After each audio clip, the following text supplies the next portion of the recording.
ನಮಸ್ಕಾರ ವೀಕ್ಷಕರೇ, ಇದು ಸತ್ಯ. ಪ್ರೀತಿಗೆ ಕಣ್ಣಿಲ್ಲ ಎಂದು ಹೇಳುವುದನ್ನು ಕೇಳಿದ್ದೇವೆ ಅಲ್ವೇ? ಹೀಗೆ ಇರುವ ಒಂದು ಲವ್ ಸ್ಟೋರಿ ಸೋಷಿಯಲ್ ಮೀಡಿಯಾದಲ್ಲಿ ನಡೆದಿದೆ. ಮಧ್ಯಪ್ರದೇಶದ ಇಂದೋರ್ ಮತ್ತು ಉತ್ತರ ಪ್ರದೇಶದ ಕಾನ್ಪುರದಲ್ಲಿರುವ ಇಬ್ಬರು ಯುವಕರು 2020ರಲ್ಲಿ ಸೋಷಿಯಲ್ ಮೀಡಿಯಾದಲ್ಲಿ ಸ್ನೇಹಿತರಾದರು. ಗೆಳೆತನ ಹೆಚ್ಚಾಗಿ ಇಬ್ಬರು ಪ್ರೇಮಿಗಳಾಗಿ ಬದಲಾದರು. ಇಬ್ಬರು ಭೇಟಿ ಮಾಡಿ ಹಲವು ವರ್ಷಗಳ ಕಾಲ ಪ್ರೇಮವನ್ನು ಮುಂದುವರಿಸಿದರು. ಇದು ಟೆಕ್ಸ್ಟ್, ವಿಡಿಯೋ ಕಾಲ್, ಮೀಟಿಂಗ್ ನಲ್ಲಿ ಮಾತ್ರ ಸೀಮಿತವಾಗಿರದೆ ಸ್ವಭಾವಕ್ಕೆ ವಿರುದ್ಧವಾದ ಲೈಂಗಿಕ ಕ್ರಿಯೆಯು ನಡೆಯಿತು. ಹೀಗೆ ಮುಂದುವರಿಯುತ್ತಾ ಒಮ್ಮೆ ಮದುವೆ ಮಾಡಿಕೊಳ್ಳೋಣ ಎಂದು ಶುಕ್ಲನಿಗೆ ಆತನ ಗೆಳೆಯ ಕೇಳಿದಾಗ ಶುಕ್ಲ ಹುಡುಗ ಮದುವೆ ಆಗೋದು ಹೇಗೆ? ಇದು ಸಾಧ್ಯವಿಲ್ಲ.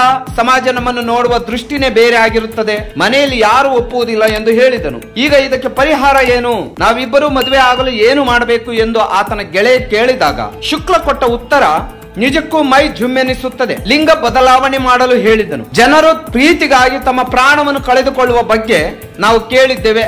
ಆದರೆ ಇಲ್ಲಿ ಶುಕ್ಲನ ಮೇಲಿದ್ದ ಪ್ರೀತಿಯ ನಿಮಿತ್ತ ಮಧ್ಯಪ್ರದೇಶದ ಹುಡುಗ ಲಕ್ಷಾಂತರ ರೂಪಾಯಿ ವೆಚ್ಚ ಮಾಡಿ ತನ್ನ ಲಿಂಗವನ್ನು ಬದಲಾಯಿಸಲು ಮುಂದಾದ. ಕೊನೆಗೆ ಶುಕ್ಲ ತನ್ನ ಸ್ವಭಾವವನ್ನು ತೋರಿಸಿ ಬಿಡುತ್ತಾನೆ. ನಾನು ಮದುವೆ ಆಗುವುದಿಲ್ಲ ಎಂದು ಹೇಳಿ ಮೋಸ ಮಾಡುತ್ತಾನೆ. ದಿಕ್ಕು ತೋಚದೆ ಟ್ರಾನ್ಸ್ಜೆಂಡರ್ ಮೀಡಿಯಾ ಮುಂದೆ ತನ್ನ ಕಥೆಯನ್ನು ಬಿಚ್ಚಿಡುತ್ತಾಳೆ. ಶುಕ್ಲನ ಮೇಲೆ ಪೊಲೀಸ್ ಠಾಣೆಯಲ್ಲಿ ದೂರು ನೀಡಿದಳು. ಇಷ್ಟಕ್ಕೆ ಸುಮ್ಮನಾಗದೆ ಟ್ರಾನ್ಸ್ಜೆಂಡರ್ ಮಧ್ಯಪ್ರದೇಶದ ಇಂದೋರ್ನಿಂದ ಉತ್ತರ ಪ್ರದೇಶದ ಕಾನ್ಪುರಕ್ಕೆ ಹೋಗಿ 2 ಲೀಟರ್ ಪೆಟ್ರೋಲ್ ಅನ್ನು ತೆಗೆದುಕೊಂಡು ಹುಡುಗನ ಕಾರಿಗೆ ಬೆಂಕಿ ಹಚ್ಚಿದ್ದಾಳೆ. ಕಾರಿಗೆ ಬೆಂಕಿ ಹಚ್ಚಿದ ಆರೋಪದ ಮೇಲೆ ಟ್ರಾನ್ಸ್ಜೆಂಡರ್ ಪ್ರೇಮಿ ಮತ್ತು ಸಹಚರರನ್ನು ಪೊಲೀಸರು ಬಂಧಿಸಿದ್ದಾರೆ.